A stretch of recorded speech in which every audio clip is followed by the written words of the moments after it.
Once upon a time, under the sea, lived a young girl who we all know today as the Little Mermaid. But how did she become a princess? And why did she want to be a human? Is the original story darker than the Disney version?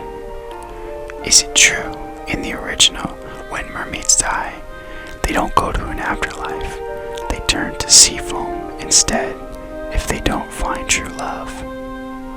Does the Little Mermaid really get her tongue cut out and forced to have the feeling of walking on knives for eternity when she gets legs?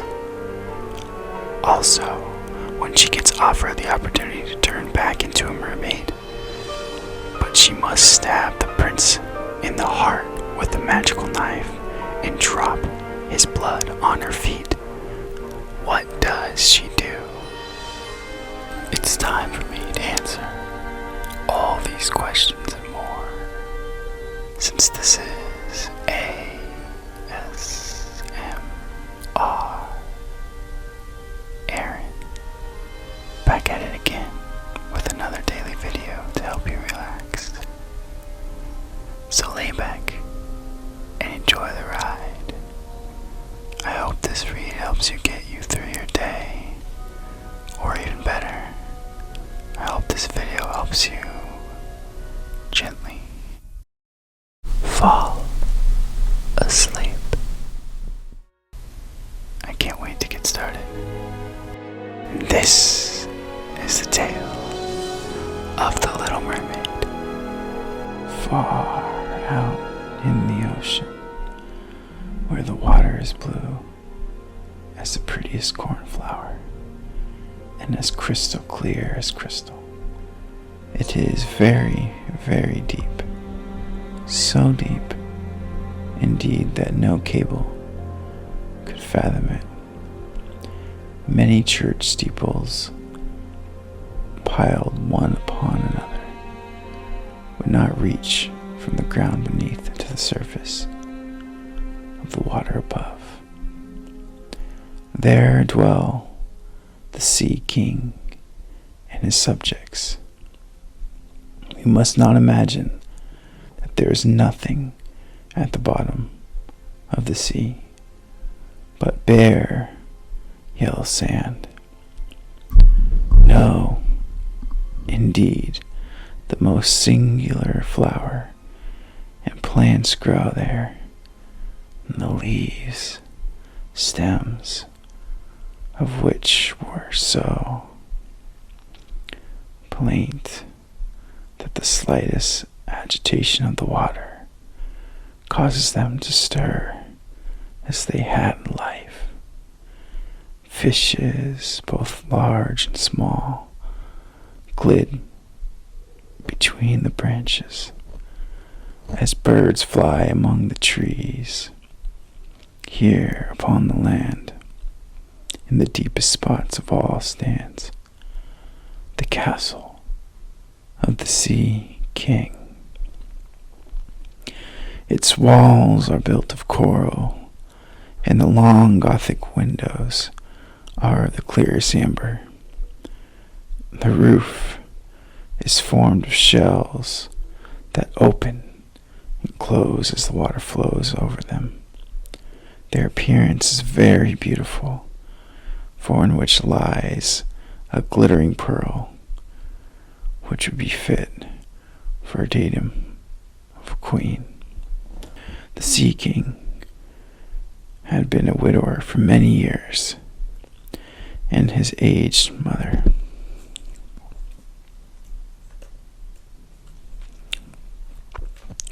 The Sea King had been a widower for many years, and his aged mother kept house for him. She was a very wise woman, and extraordinarily proud of her high birth. On the account, she wore 12 oysters on her tail, while others also of high rank were only allowed to wear 6. She was over-deserving of very great praise, especially for her care of the little sea princess, her granddaughters. There were 6 beautiful children, but the youngest was the prettiest of them all. Her skin was as clear and delicate as a rose leaf, and her eyes as blue as the deepest sea. But like all others, she had no feet, and her body embedded in a fish's tail. All day long, they played in the greatest halls of the castle, or among the living flowers that grew out of the walls. The large amber windows were open, and the fish swam in, just as the swallows fly into our windows.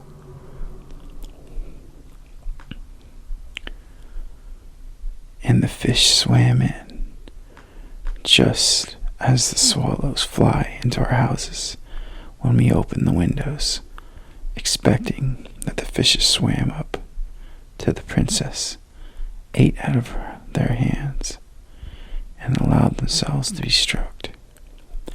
Outside the castle, there was a beautiful garden in which grew bright red and dark blue flowers and blossoms like flames of fire.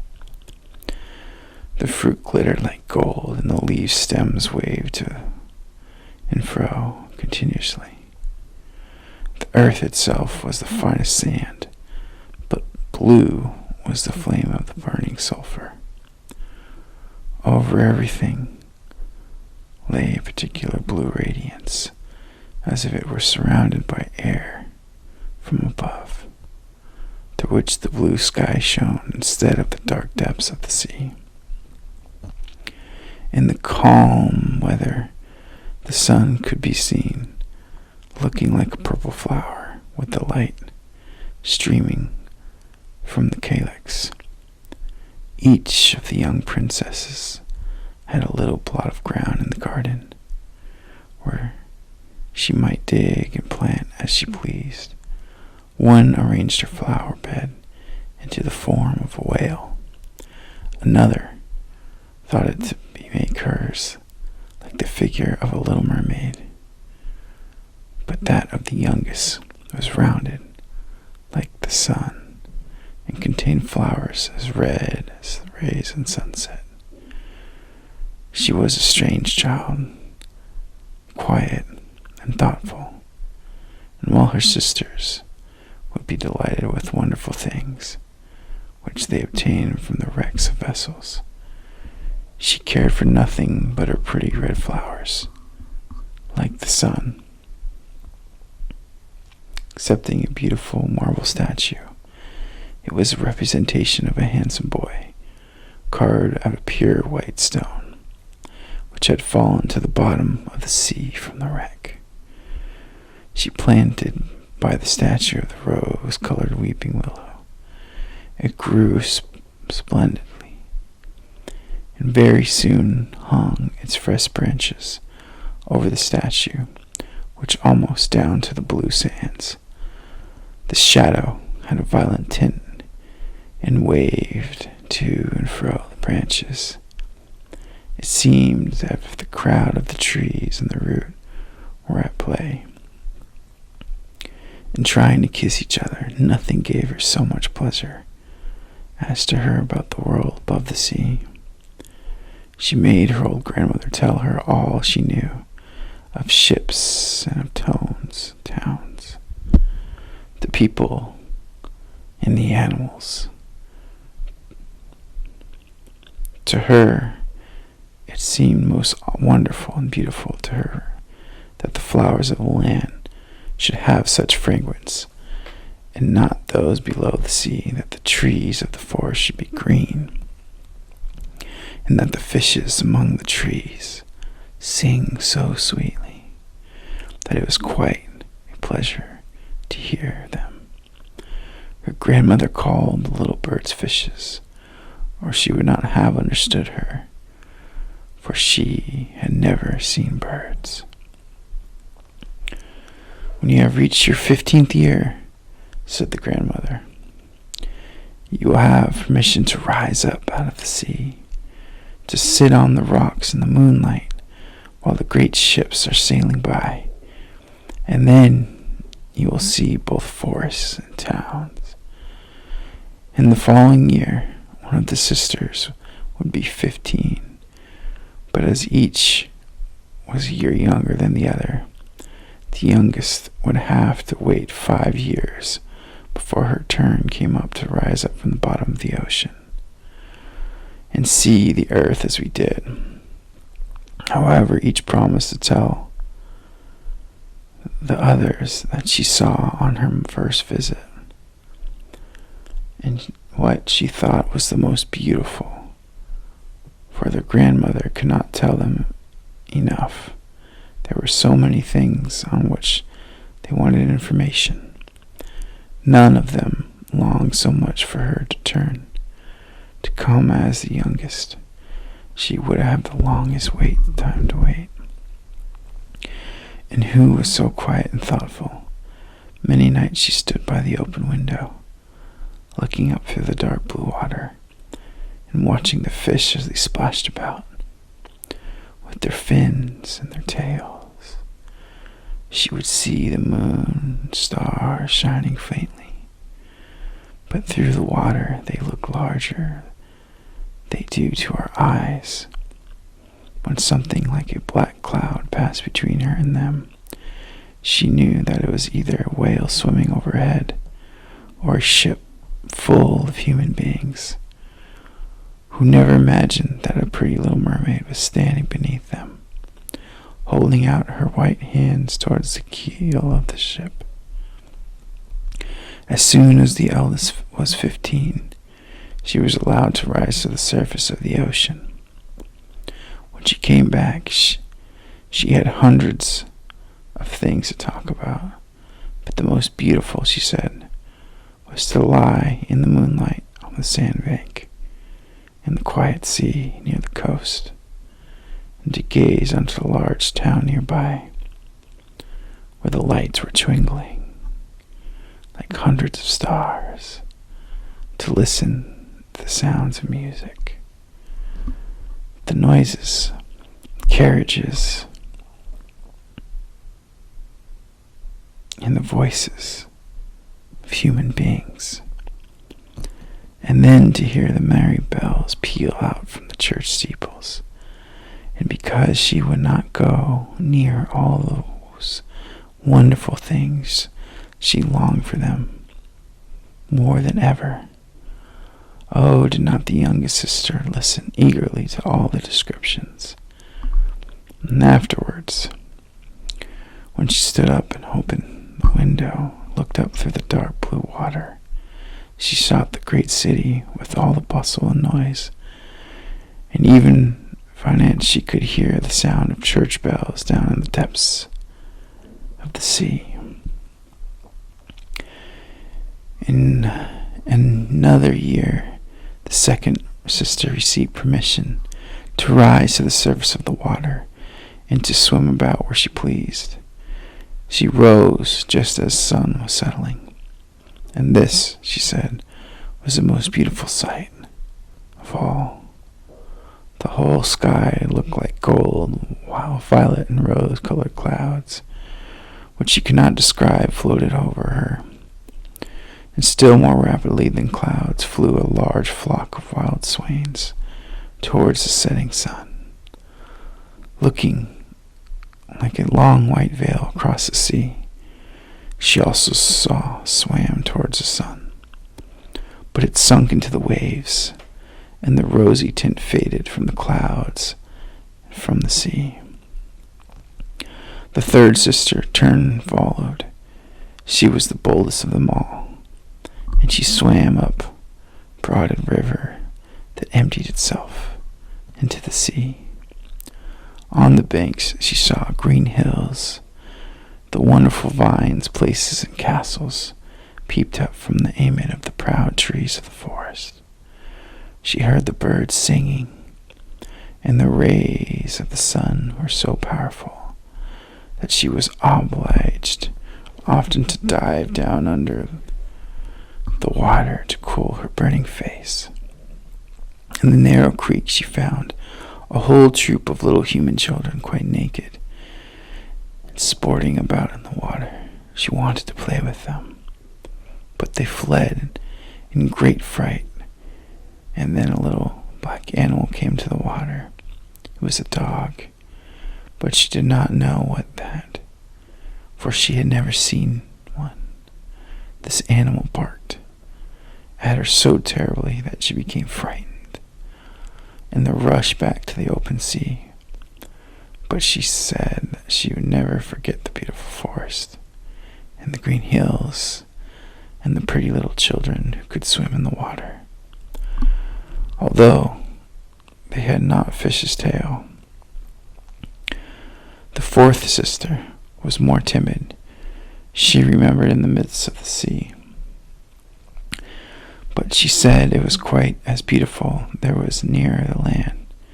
She could see for so many miles around her, and the sky above looked like bells of glass. She had seen the ships, but at such a great distance that they looked like seagulls.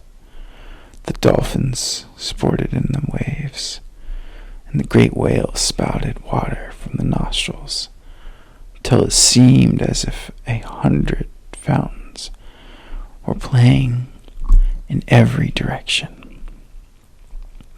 The fifth sister's birthday occurred in the winter, so when her turn came, she saw that the others had not seen the first time they went up. The sea looked quite green, and large icebergs were floating about, each like a pearl, she said, but larger and loftier than the churches, built by men. They were of most singular shapes, and glittered like diamonds. She had seated herself upon one of the largest, and let the wind play with her long hair, and she remarked that all the ships sailed by rapidly and steered as far away as they could from the iceberg, as if they were afraid of it. Towards evening, as the sun went down, dark clouds covered the sky. The thunder rolled and the lightning flashed, and the red light glowed on the iceberg as they rocked and tossed on having the sea. And all the ships, the sails were reefed with fear and trembling, while she sat calmly on the floating iceberg, watching the blue lightning as it darted its forked flashes into the sea. When first the sisters had permission to rise to the surface, they were each delighted with the new and the beautiful sights they saw. But now, as grown-up girls, they could go when they pleased, and they had become indifferent about it. They wished themselves back again in the water, and after a month had passed, they had said it was much more beautiful down there below, and pleasanter to be at home. Yet often, in the evening's hours, the fifth sister would twine their arms round each other and rise to the surface in a row. They had more beautiful voices than any human being ever could. And before the approach of the storm, and when they expanded, the ship would be lost, they swam before the vessel and sang sweetly of the delights that to be found in the depths of the sea. Beginning, the sailors not fear if they sank to the bottom, but the sailors could not understand the song. They took it from the howling of the storm, and these things never to be beautiful for them. For it, the ship sank, the men were drowned, and their dead bodies alone reached the palace of the Sea King.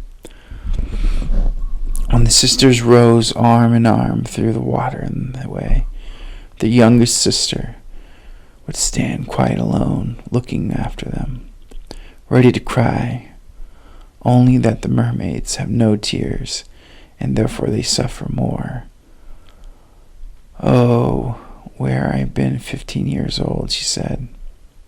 I know that I shall love the world up there and all the people who live in it. At least she reached her 15th year.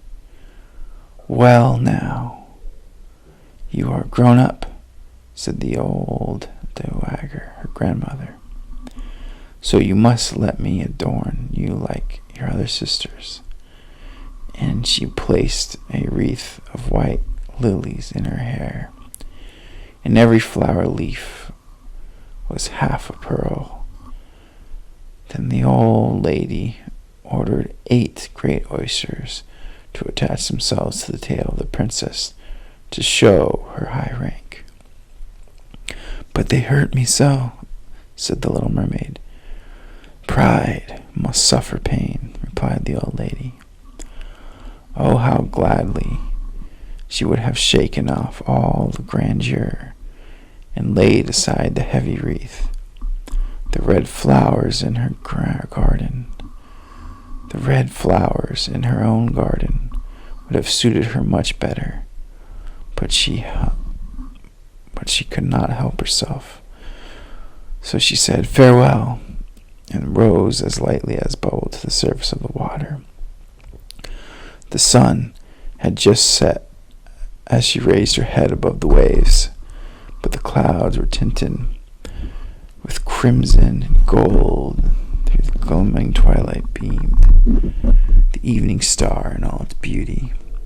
The sea was calm and the air was mild and fresh. A large ship with 3 masts gleamed on the water, as with only 1 sail set, for not a breeze stiffed, and the sailors sat idle on the deck or amongst its rigging. There was music and song on board, and darkness came on. 100-colored lanterns were lit as the flags of the nations waved in the air. The little mermaid swam close to the cabin windows, and now and then, as the waves lifted her up, she could look through the glass window panes and see a number of well-dressed people within. Among them was a young prince, the most beautiful of all, with large black eyes. He was 16 years of age, and his birthday was being kept with much rejoicing. The sailors were dancing on deck, but when the prince came out of the cabin, more than 100 rockets rose in the air, making it bright as day. The little mermaid was startling when she dived into the water, and when she again stretched out her head, it appeared as if all stars of the heavens were falling around her.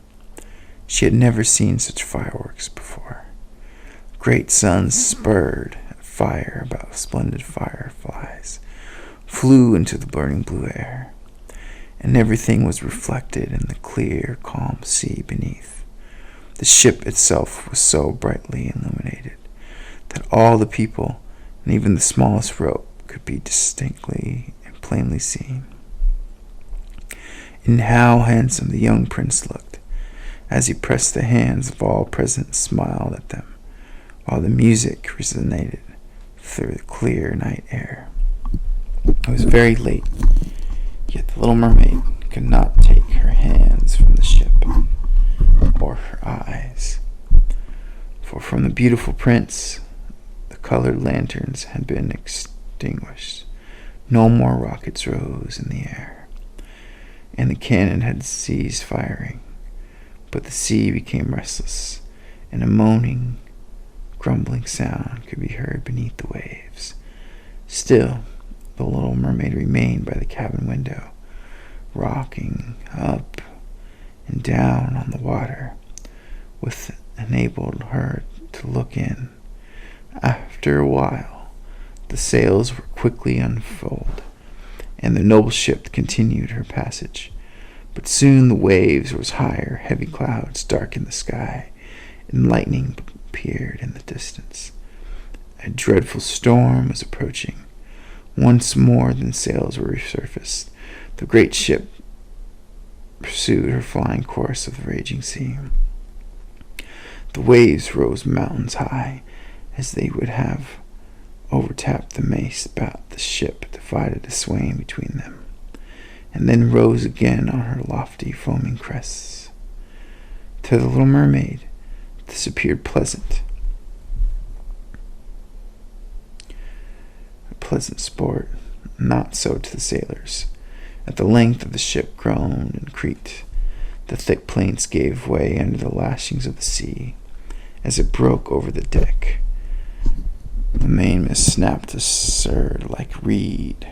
The ship lay over on the other side, and the water rushed in. The little mermaid now perceived that the crew were in danger.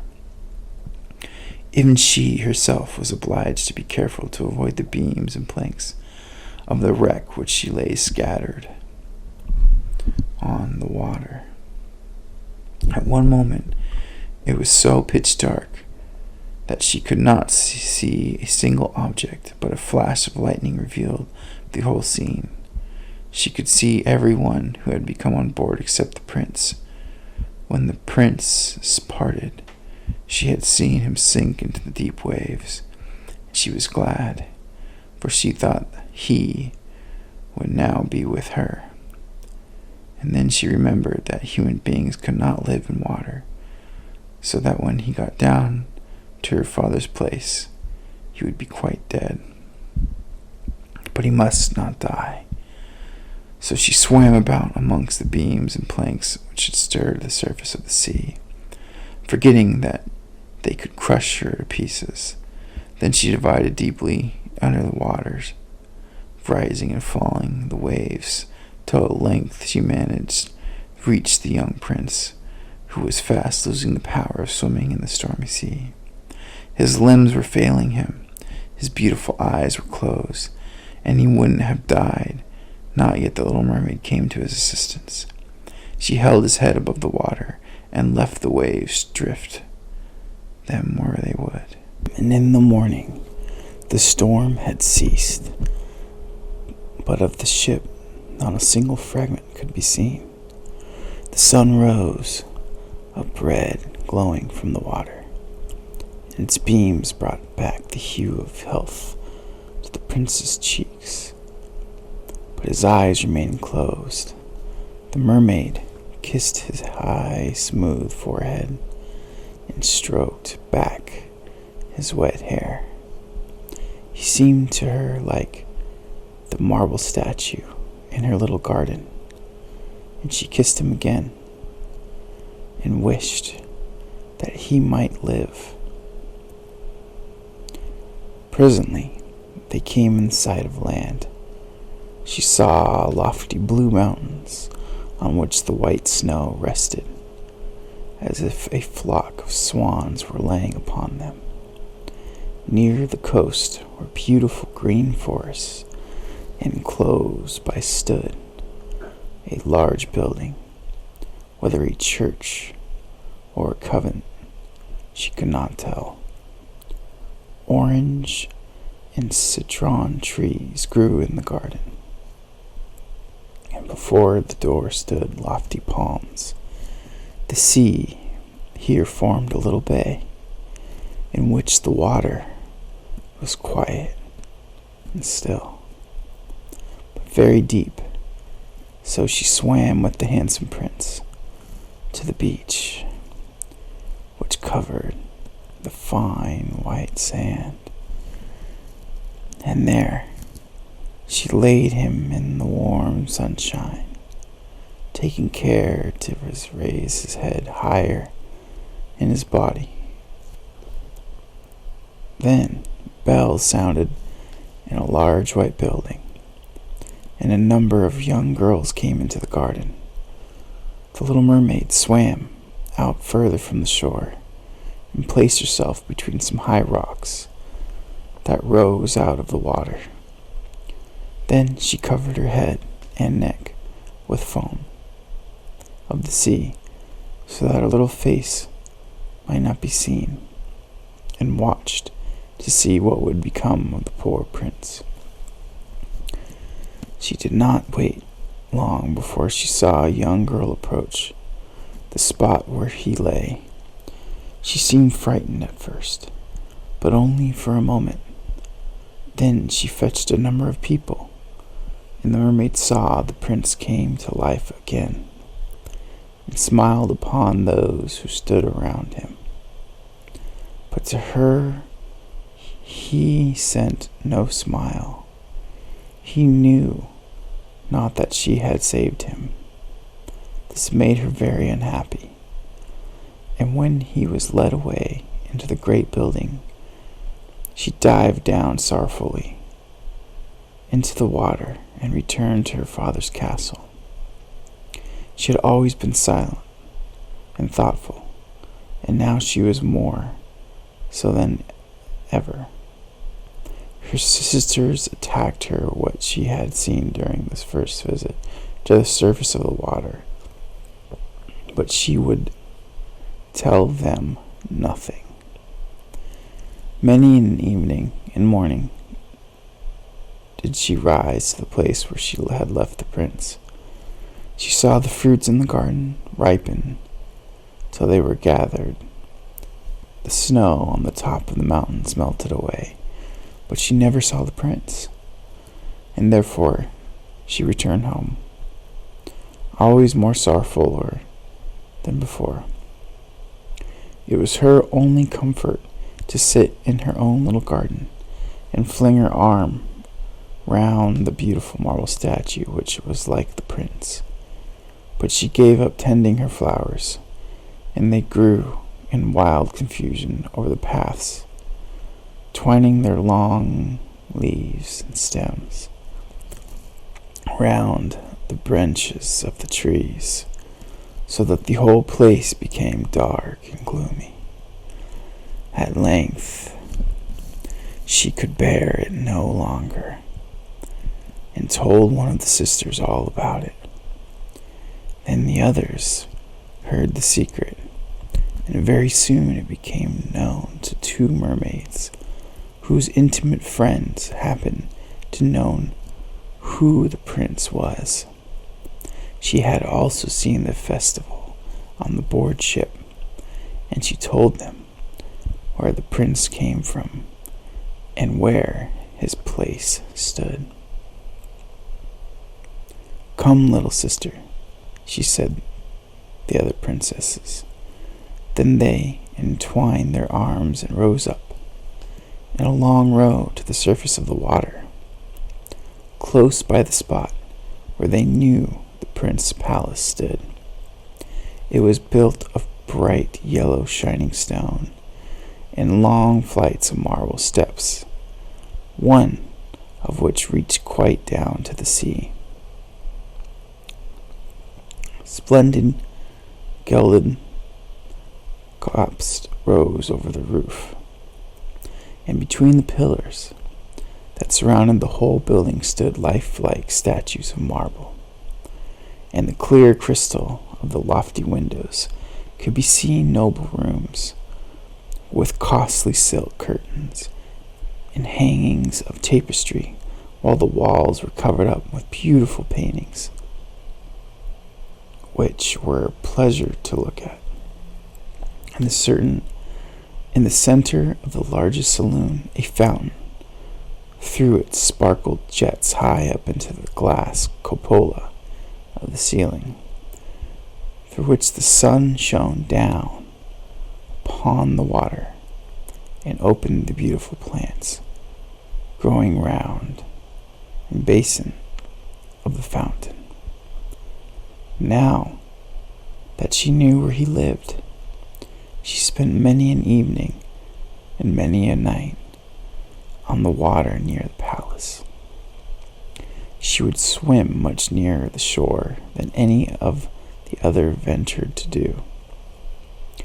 Indeed, once she went quite up the narrow channel under the marble balcony which threw a broad shadow on the water. Here she would sit and watch the young prince. He thought himself quite alone in the bright moonlight. She peeped out from among the green rushes and if the wind caught her long, silvery white veil, those who saw it believed it to be a spawn spreading out its wings. On many a night, to when the fishermen with their torches were at the sea, she heard them relate to so many good things about the doings of the young prince that she was glad she had saved his life when he had been tossed about half dead on the waves. And she remembered that his head had rested on her bosom, and how heartily she had kissed him. But he knew nothing of all this, and could not even dream of her. She grew more and more fond of the human beings, and wished more and more to be able to wander about with those whose world seemed to be so much larger than her own. They could fly over the sea in ships, and mount the high hills which were far above the clouds, and the lands they possessed, their woods and the fields stretched far away beyond the reach of her sight. There was so much that she wished to know, and her sisters were unable to answer all her questions. Then she applied to her old grandmother, who knew all about the upper world, which she very rightly called the lands above the sea. "If human beings are not drowned," asked the little mermaid, "can they live forever? Do they never die, as we do here in the sea?" "Yes," replied the old lady, "they must also die, and their term of life is even shorter than ours.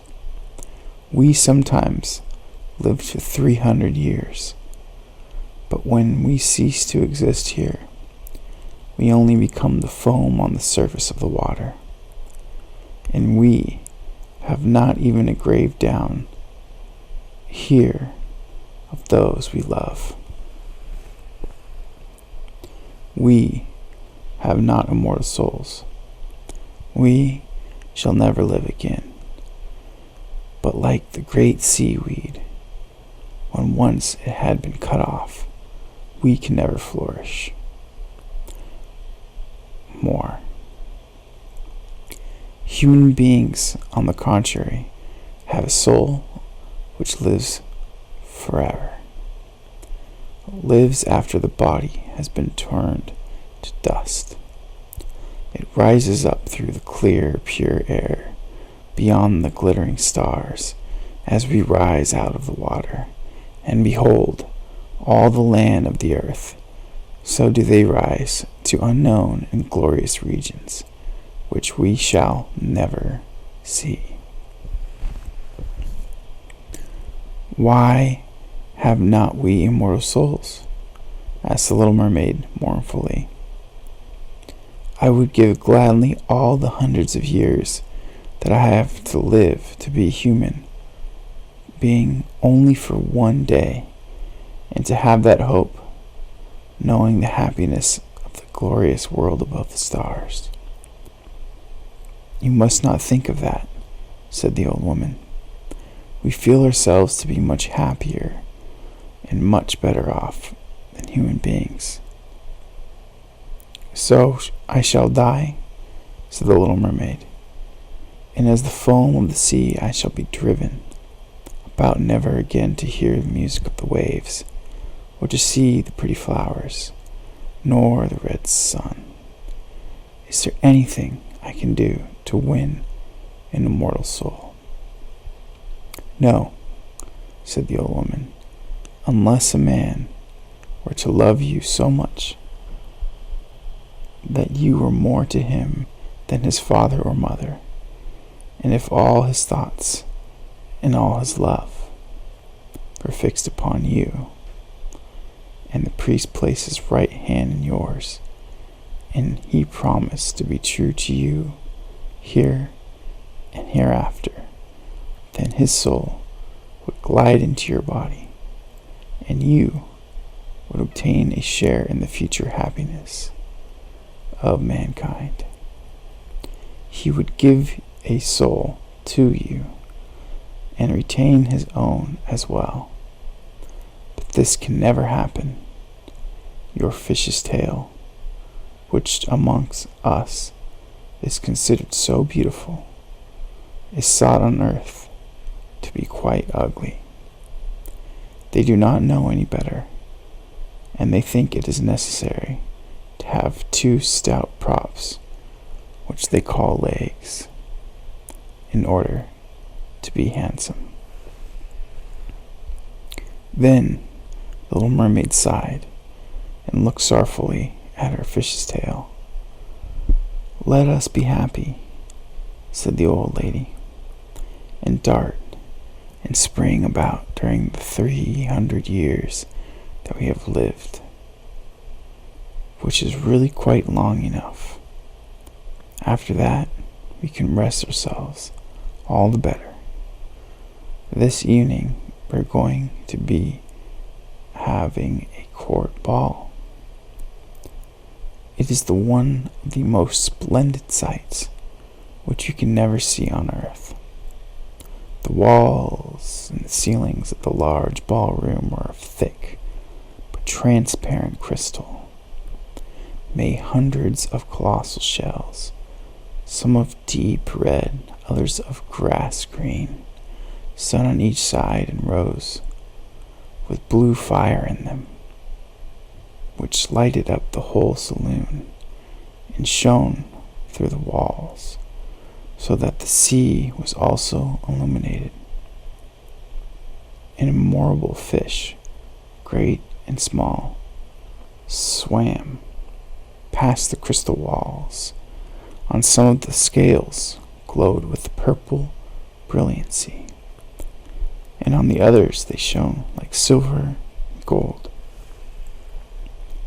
Through the halls flowed a broad stream, and in danced the mermen and the mermaids to music of their own sweet singing. No one on earth has such a lovely voice as theirs. The little mermaid sang more sweetly than them all. The court would applaud her with hands and tails, and for a moment her heart felt quite gay, for she knew she had the loveliest voice of any on earth or in the sea. But she soon thought again of the world above her, for she could not forget the charming prince, nor her sorrow that she had no immortal soul like this. Therefore she crept away silently out of her father's place, and while everything within the gladness and sang the song, she sat in her own little garden sorrowfully and alone. Then she heard the bugle sounding through the water, and thought, "He is certainly sailing above, he on whom my wishes depend, and in whose hands I should like to place the happiness of my life. I will venture all for him, and to win an immortal soul, while my sisters are dancing in my father's place, I will go up to the sea, which of whom I have always been so much afraid. But she can give me counsel and help." And then the little mermaid went out from her garden and took the road to the foaming whirlpools behind which sorcerers lived. She had never been that way before. Neither flowers nor grass grew there, nothing but bare, gray, sandy ground stretched out to the white whirlpool, where the water, like foaming mill wheels, whirled round everything that is seized, and it cast it into the fathomless deep. Through the mists of these crushing whirlpools, the little mermaid was obligated to pass to reach the dominions of the sea witch. And also, for a long distance, the only road lay right across a quantity of warm, bubbling mire, called by the witch her turf moor. Beyond this stood her house, and in the center of a strange forest, in which all the trees and flowers were polypi, half animals and half plants. They looked like serpents, with 100 heads growing out of the ground. The branches were long, slimy arms, with fingers like flexible worms, moving limbs after limb from the root to the top. All that could be reached in the sea they seized upon and held fast, so that it never escaped from their clutches. The little mermaid was so alarmed at what she saw that she stood still, and her heart beat with fear, and she was very nearly turning black. But she thought of the prince and of the human soul for which she longed, and her courage returned. She fastened her long flowing hair round her head so that the polypi might not seize hold of it. She laid her hands together across her bosom, and then she darted forward as a fish shoots through the water between the supple arms and fingers of the ugly polypi, which were stretched out on each side of her. She saw that each held in its grasp something it had seized with the numerous little arms, as if they were iron bands, the white skeletons of human beings who had perished at sea, and had sunk down into the deep waters. Skeletons of land animals, oars, rudders, and chests of ships were lying tightly grasped by their clinging arms. Even a little mermaid, whom they had caught and strangled, and this seemed the most shocking of all to the little prince. She now came to a space of marshy ground in the wood, where large, fat water snakes were rolling in the mere and showing their ugly, drab-colored bodies. In the midst of the spot stood a house, built with the bones of shipwrecked human beings. There sat the sea witch, allowing a toad to eat from her mouth, just as people sometimes feed a canary with a piece of sugar. She called the ugly water snakes her little chickens, and allowed them to crawl all over her bosom. "I knew what you want," said the sea witch. "It is very stupid of you, but you shall have your way, and it will bring you to sorrow, my pretty princess. You want to get rid of your fish's tail, and to have 2 supports instead of it, like human beings on earth, so that the young prince may fall in love with you, and that you may have an immortal soul." And then the witch laughed so loud and disgustedly that the toad and the snakes fell to the ground and laid there wriggling about. "You are but just in time," said the witch, "for after sunrise tomorrow I shall not be able to help you till the end of another year. I will prepare a draught for you, with which you must swim to land before sunrise, and sit down on the shore and drink it. Your tail will disappear, and shrink up into what mankind calls legs. And you will feel a great pain, as if a sword were passing through you. But all who see you will say that you are the prettiest little human being they ever saw. You will still have the same floating gracefulness of movement, and no dancer will ever tread so lightly. But at every step you will take, it will feel as if you are treading upon sharp knives, and that the blood must flow. If you will bear all this, I will help you. Yes, I will, said the little princess, in a trembling voice, as she thought of the prince and the immortal soul. But think again, said the witch, for when once your shape has become like a human being, you can no more be a mermaid. You will never return through the water to your sisters or to your father, the palace, again. And if you do not win the love of the prince, so that he is willing to forget his father and mother for your sake, and to love you with his whole soul, and allow the priest to join your hands that you may be man and wife, then you will never have an immortal soul. The first morning after he marries another, your heart will break, and you will become foam on the crest of the waves.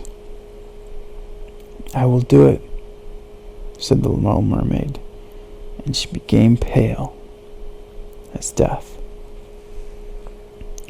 But I must be paid also, said the witch, and it is not a trifle that I ask.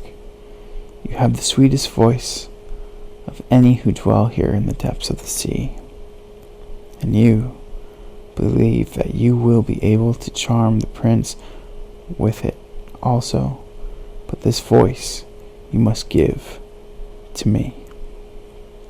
The best thing you possess will I have for the prince of my drought. My own blood must be mixed with it, that it may be as sharp as a two-edged sword. But if you take away my voice, said the little mermaid, what is left for me? Your beautiful form, your graceful walk, and your expressive eyes. Surely, with these you can enchant a man's heart. Well, have you lost your courage? Put out your little tongue, that I may cut as my payment. Then you shall have the powerful drought. It shall be, said the little mermaid. Then the witch placed her cauldron on fire to prepare the magical drought. Cleanliness is a good thing, said the scoring vessel with snakes, which she had tied together in a large knot. Then she pricked herself in the breast and let the black blood drop into it.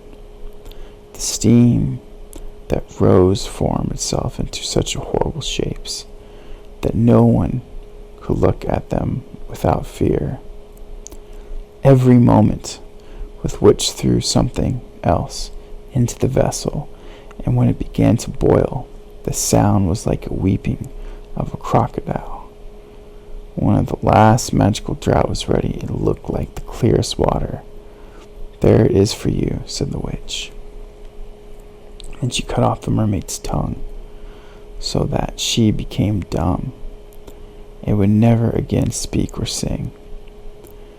If the polypi should seize hold of you, as you return through the wood, said the witch, Throw over them a few drops of your potion, and their fingers will be torn into thousands of pieces.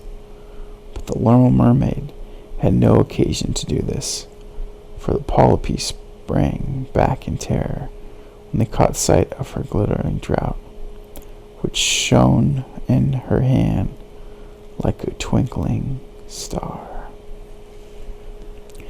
She passed quickly through the wood and the marsh, and between the rushing whirlpools. She saw that in her father's palace the torches in the ballroom were extinguished, and all within were asleep.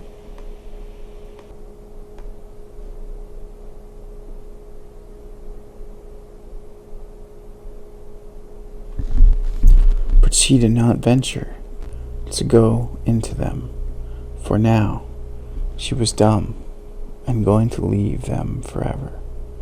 She felt as if her heart would break. She stole into the garden, took a flower from the flower beds of each of her sisters, kissed her hand 1,000 times towards the place, and then rose up through the dark blue waters. The sun had not risen when she came in sight of Prince's palace. They approached the beautiful marble steps, but the moon shone clear and bright. Then the little mermaid drank the magic draught, and it seemed as if 2-edged swords went through her delicate body. She fell into a swoon, and they lay like one dead. When the sun arose and shone over the sea, she recovered and felt a sharp pain, but just before her stood the handsome young prince.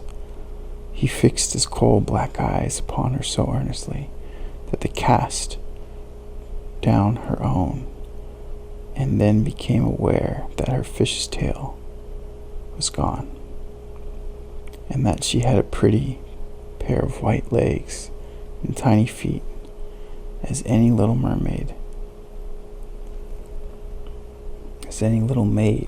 could have, but she had no clothes. So she wrapped herself in her long, thick hair.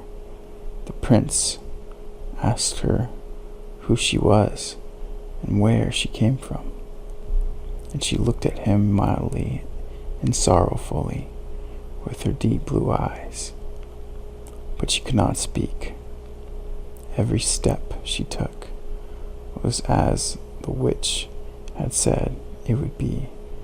She felt as if treading upon the points of needles or sharp knives, but she bore it willingly and stepped as lightly by the prince's side of a soap bubbly, so that he and all who saw her wandered at a gracefully swaying moments. She was very soon arrayed in the costly robes of silk and muslin, and most of the beautiful creatures in the palace, but she was dumb and could neither speak nor sing. Beautiful female slaves, dressed in silk and gold, stepped forward and sang before the prince and his royal parents. One sang better than all the others, and the prince clapped his hands and smiled at her. This was great sorrow to the little mermaid. She knew how much more sweetly she herself could sing once, and she thought, oh, if he could only knew that I have given away my voice forever to be with him. The slaves next performed some pretty fairy-like dances, the sound of beautiful music. Then the little mermaid raised her lovely white arms, stood on the tips of her toes, and glided over the floor and danced as no one yet had been able to dance. And at each moment her beauty became more revealed, and her expression eyes appealed more directly to the heart than the songs of the slaves. Every one was enchanted, especially the prince, who called her his little fondling, and she danced again readily to please him. though each time her foot touched the floor, it seemed as if the trod on sharp knives. The prince said that she could remain with him always, and she received permission to sleep at his door on a velvet cushion. He had a page's dress made for her, that she might accompany him on horseback. They rode together through the sweet-scented woods, where the green boughs touched their shoulders, and the little birds sang among the fresh leaves. She climbed with the prince to the tops of the high mountains, and although her tender feet bled, so that even her steps were marked, she only laughed and followed him till they could see the clouds beneath them, looking like a flock of birds traveling to distant lands. While at the prince's place, and when all the households were asleep, she would go and sit on the broad marble steps, for it eased her burning feet to bathe them in the cold sea water. And then she thought of all those below in the deep. Once, during night, her sisters came up in arms, singing sorrowfully as they floated on the water. She beckoned to them, and then they recognized her and told her how she had grieved them.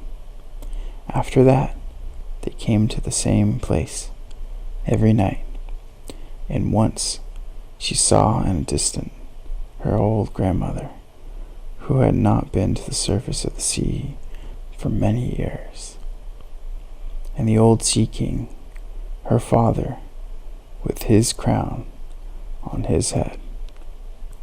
They stretched out their hands towards her, but they did not venture so near the lands as her sister did. As the days passed, she loved the prince more fondly, and he loved her as he would love a little child, but it never came into his head to make her his wife. Yet, unless he marry her, she could not receive an immortal soul, and on the morning after his marriage with another, she would dissolve into the foam of the sea. Do you not love me the best of them all? The eyes of the little mermaid seemed to say when he took her in the arms and kissed her fair forehead. Yes, you are dear to me, said the prince, for you have the best heart, and you are the most devoted to me. You are like a young maiden whom I once saw, but whom I shall never meet again. I was in a ship that was wrecked, and the waves cast me ashore near a holy temple, where several young maidens performed the service. The youngest of them found me on the shore and saved my life.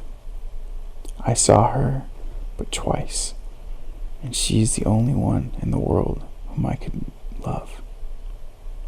But you are like her, and you have almost driven her image out of my mind. She belongs to the holy temple. My good fortune has sent you to me instead of her, and we will never part. Ah, he knows not that it was I who saved his life, thought the little mermaid. I carried him over the sea to the wood where the temple stands. I sat beneath the foam and watched till the human beings came to help him. I saw the pretty maiden that he loves better than he loves me.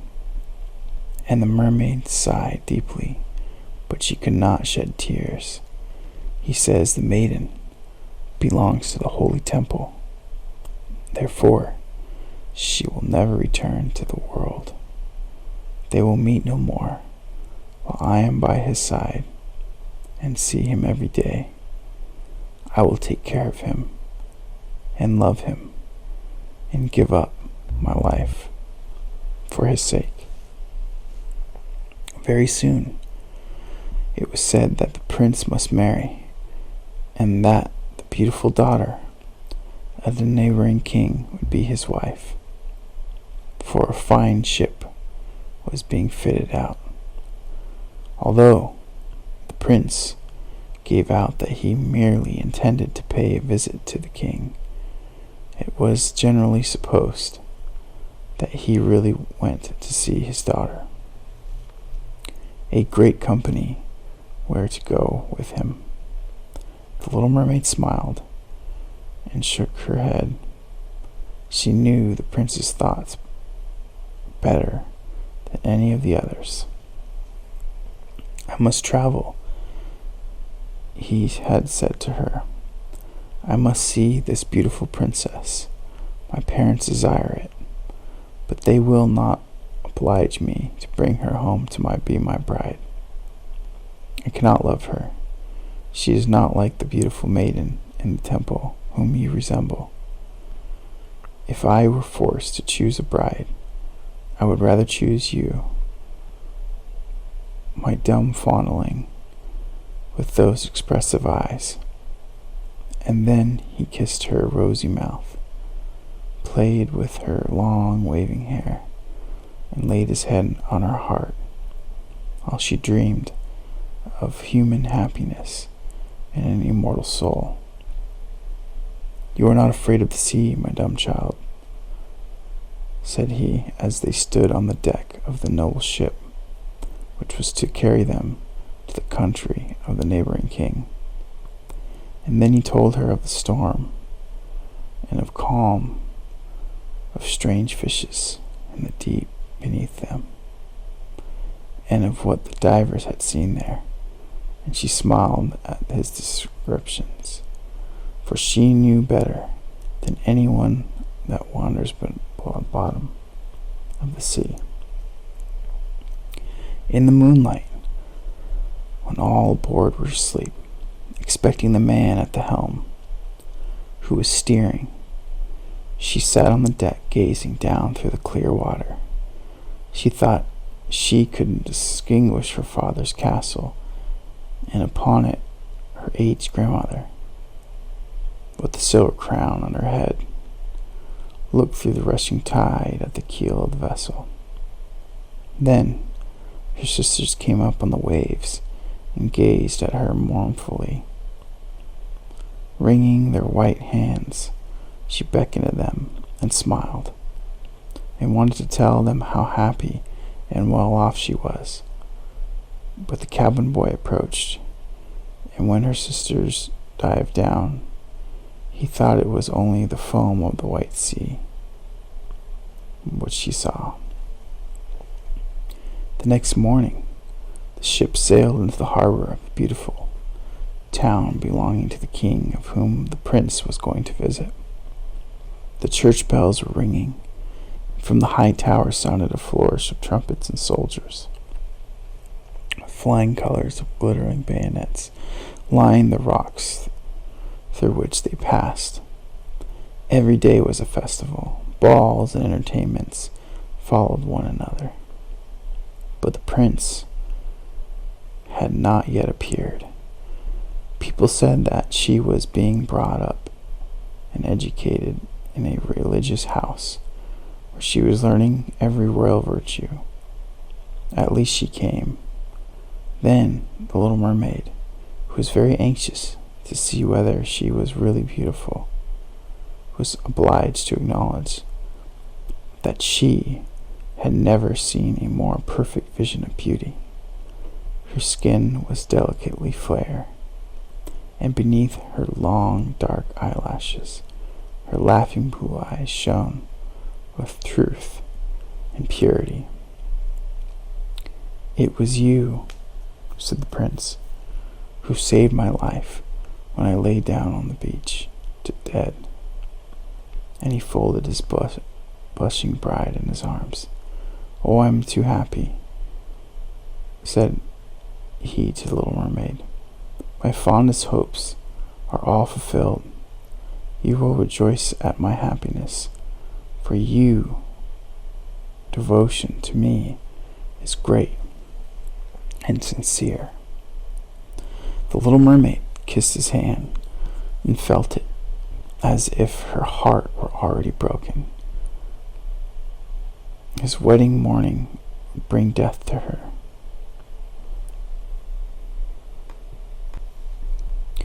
And she would change into the foam of the sea. All the church bells rung, and the heralds rode about the town, proclaiming betrothal, perfumed oil, and burning in costly silver lamps on every altar. The priests waved the censers, while the bridegroom joined their hands and received the blessing of the bishop. The little mermaid, dressed in silk and gold, held up the bride's train, but her ears heard nothing of festive music, and her eyes saw not the holy ceremony. She thought of the night of the death which was coming to her, and of all she had lost in the world. On the same evening, the bride and the bridegroom went on board the ship. Cannons were roaring, flags waving, and in the center of the ship, a costly tent of purple and gold had been erected. It contained elegant couches for the reception of the bridal pair during the night. The ship, with swelling sails and a favorable wind, glided away smoothly and lightly over the calm sea. When it grew darker, a number of colored lamps were lit, and the sailors danced merrily on the deck. The little mermaid could not help thinking of her first rising out of the sea, when she had seen similar festives and joys, and she joined in the dance, poised herself in the air, as a swallow when he pursues his prey, and all present cheered for the wondering. She had never danced so elegantly before. Her tender feet felt as if cut with sharp knives, but she cared not for it. A sharper pang had pierced through her heart. She knew this was the last evening she should ever see the prince from whom she had forsaken her kindred and her home. She had given up her beautiful voice and suffered unheard of pain daily for him, while he knew nothing of it. This was the last evening that she would breathe the same air with him, or gaze on the starry sky and deep sea and eternal light. Without a thought or dream awaited her. She had no soul, and now she could never win one. All was joy and gaiety on board a ship till long after midnight. She laughed and danced with the rest, while thoughts of death were in her heart. The prince kissed his beautiful bride while she played with the raven hair, till they went arms in arms to rest in the splendid tent. Then all became still on board the ship. The helmsman alone awoke, stood at the helm. The little mermaid leaned her white arms on the edge of the vessel, and looked towards the east for the first blush of the morning, for that first ray of dawn that would bring her death. She saw her sisters rising out of the flood. They were as pale as herself, but their long, beautiful hair waved no more in the wind, had been cut off. "We have given our hair to the witch," said they, to obtain help for you, that you must not die tonight. She has given us a knife. Here it is. See, it's very sharp. Before the sun rises, you must plunge it into the heart of the prince. When the warm blood falls upon your feet, they will grow together again and form into a fish's tail, and you will be once more a mermaid, and return to us to live out your 300 years before you die and change into the salt sea foam. Haste, then he or you must die before sunrise. Our old grandmother moans so for you that her white hair is falling off from sorrow, as ours fell under the witch's scissors. Kill the prince and come back. Hasten. Do you not see the first red streaks in the sky? In a few minutes, the sun will rise, and you must die. And then they sighed deeply and mournfully, and sank down beneath the waves. The little mermaid drew back the crimson curtain of the tent, and beheld the fair bride, with her head resting on the prince's breast. She bent down and kissed his fair brow, then looked at the sky, on which the rosy dawn grew brighter and brighter. Then she glanced at the sharp knife, and again fixed her eyes on the prince, whom whispered the name of his bride in his dream. She was in his thoughts, and the knife trembled in the hand of the little mermaid. Then she flung it far away from her into the waves. The water turned red where it fell, and the drops that spurted up looked like blood. She cast one more lingering, half-fainted glance at the prince, and then threw herself from the ship into the sea, and thought her body was dissolving into foam. The sun rose above the waves, and his warm rays fell on the cold foam of the little mermaid, who did not feel as if she were dying. She saw the bright sun, and all around her floated hundreds of transparent, beautiful beings. She could see through them the white sails of the ship and the red clouds in the sky. Their speech was melodious, but too ethereal to be heard by mortal ears, as they were also unseen by mortal eyes.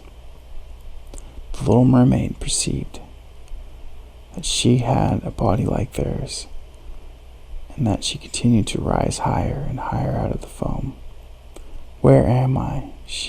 asked she, and her voice sounded ethereal as the voice of those who were with her. No earthly music could imitate it. "Among the daughters of the air," answered one of them, "a mermaid has not an immortal soul, nor can she obtain one unless she wins the love of a human being. On the power of another hangs her eternal destiny. But the daughters of the air, although they do not possess an immortal soul, can by their good deeds procure one for themselves. We fly to warm countries and cool the sultry air that destroy mankind with the pestilence. We carry the perfume of the flowers to spread health and restoration. After we have striven for 300 years to all the good in our power, we receive an immortal soul and take part in happiness of mankind. You, poor little mermaid, have tried with all your heart to do as you were doing. You have suffered and endured and raised yourself to the spirit world by your God deeds. And now, by striving for the 300 years in the same way, you may obtain an immortal soul. The little mermaid lifted her glorified eyes towards the sun and felt them for the first time, filling with tears on the ship in which she had left the prince. There were life and noise. She saw him and his beautiful bride searching for her. Sorrowfully they gazed at the pearly foam, as if they knew she had thrown herself into the waves. Unseen, she kissed the forehead of her bride and fanned the prince, and then mounted with the other children of the air to a rosy cloud that floated through the air. After 300 years, thus shall we float into the kingdom of heaven, said she, and we may even get there sooner, whispered one of the companions. Unseen, we can enter the house of men, where there are children, and for every day on which we find a good child, who is the joy of his parents, and desire their love, our time of probation is shortened. The child does not know when we fly through the room that we smile with joy at his good conduct, for we can count 1 year less of our 300 years. But when we say naughty or a wicked child, we shed tears of sorrow, and for every tear a day is added time of our trial.